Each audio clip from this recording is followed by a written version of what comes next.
Nesse momento de idiotização, de imbecilização, de uma demência coletiva, de uma cegueira política que entorpece uma parcela da população brasileira, uma obra que merece ser lida ou relida é a peça teatral O Rinoceronte, de Eugênio Ionesco.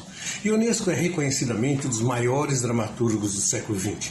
Ao lado de Samuel Beckett, é um dos representantes mais expressivos do chamado teatro do absurdo, movimento teatral de vanguarda ocorrido sobretudo na França, na década de 50, no clima de pós-guerra, e cujas peças evidenciavam o desmoronamento das certezas e dos valores civilizatórios considerados fundamentais até então.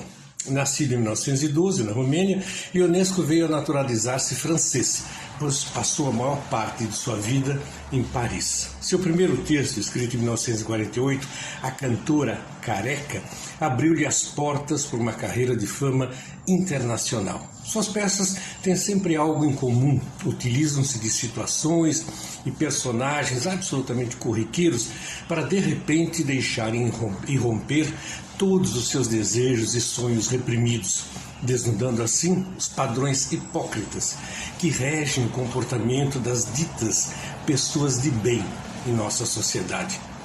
Poucas vezes montado no Brasil, seus textos carregados de humor corrosivo sempre provocam no público a incômoda sensação de vazio e de que a sociedade capitalista está fadada à deterioração espiritual e à autodestruição. Eles fazem rir, é verdade, mas é impossível não refletir depois sobre as situações vivenciadas pelos personagens. Eu tive o prazer de dirigir em Vitória um de seus textos mais conhecidos, As Cadeiras, no final da década de 90, com os atores Edinardo Pinheiro e Maria Alice Costa.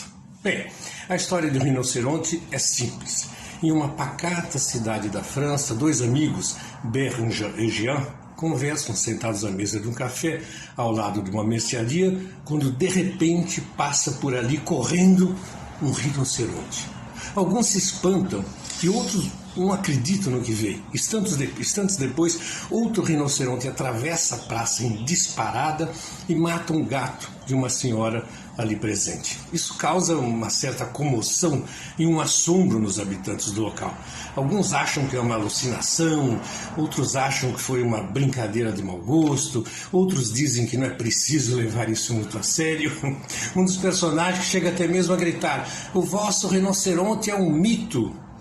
Até que centenas, milhares de pessoas se transformam em rinocerontes e começam a assustar a todos, como uma epidemia, como se fosse um bosonavírus. No final do segundo ato, vemos a metamorfose de Jean em um rinoceronte frente ao seu amigo Béranger. Ele vai se tornando violento, agressivo, despreza os valores e os direitos humanos e vai assumindo a sua animalidade. Muito parecido com o Brasil de hoje, em que um bando de rinocerontes verde e amarelos idolatram torturadores, racistas e um miliciano genocida. Durante o terceiro ato, em que vemos o aumento do número de casos de rinocerontite, os personagens soltam frases que poderiam ter sido ditas hoje aqui no Brasil, tais como: "As autoridades também aderiram. Talvez um quarto dos habitantes da cidade tenha se transformado em rinocerontes. O meu primo e a mulher viraram rinocerontes." E aquela frase típica dos omissos que conhecemos muito bem: "Isso é passageiro, não se preocupe."